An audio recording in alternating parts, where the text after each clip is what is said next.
మీకు వంట తొందరగా అయిపోవాలనుకున్నప్పుడు అండ్ కారంగా రుచిగా తినాలనిపించినప్పుడు ఇలా గుత్తి వంకాయ కర్రీ ట్రై చేయండి. చాలా సింపుల్‌గా అయిపోతుంది అండ్ చాలా చాలా టేస్ట్ బావుంటుందనమాట. ఇంతే ఉంది ఇటు అని అనుకోకండి. మేము ఆల్రెడీ భోజనాలు చేసాక నేను చూపిస్తున్నాను. కర్రీ అయితే సింపుల్‌గా అయిపోయింది.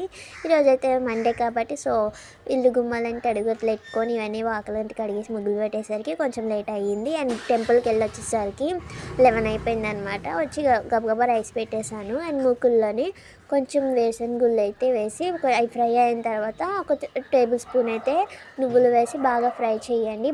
మరీ ఎక్కువగా ఫ్రై చేయకండి, చేదొచ్చేస్తుంది కూర అయితే. అందుకని మిక్సీ జార్లో వేసుకొని దాంట్లోనైతే 4 ఉల్లిపాయలు వేసుకోండి.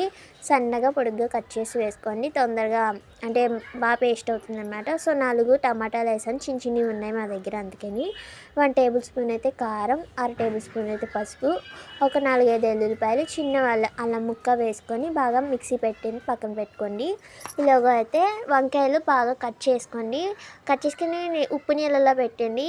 ఆయిల్ హీట్ ఎక్కిన తర్వాత 1 టేబుల్ స్పూన్ ఆయిల్ వేసుకొని ఆయిల్ హీట్ ఎక్కిన తర్వాత వంకాయ ముక్కలు అయితే వేసుకొని బాగా మగ్గబెట్టాలన్నమాట.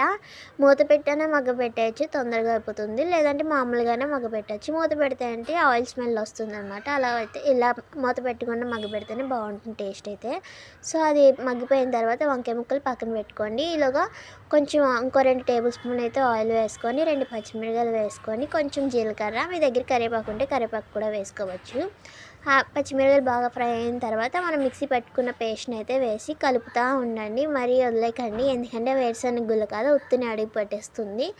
అందుకని బాగా ఒక 15 మినిట్స్ బాగా మగ్గనివ్వండి. ఆయిల్ అయితే పైకి తేలాలన్నమాట. అలా పైకి తేలిన తర్వాత బాగా ఫ్రై అయిన తర్వాత అప్పుడు వంకాయ ముక్కలు కూడా వేసి ఒక 10 మినిట్స్ అయితే కుక్ చేయండి.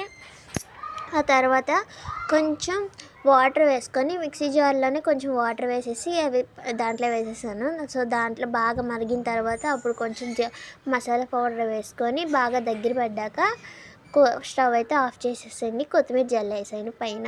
చూసారుగా గుత్తి వంకాయ ఎంత సాఫ్ట్గా ఉడికిందంటే అంత సాఫ్ట్గా ఉందన్నమాట. చాలా టేస్ట్ బాగుంటుంది. మీరు కూడా ఒకసారి ట్రై చేసి ఎలా వచ్చిందో కామెంట్ అయితే చేయండి. చాలా చాలా బాగుంటుంది.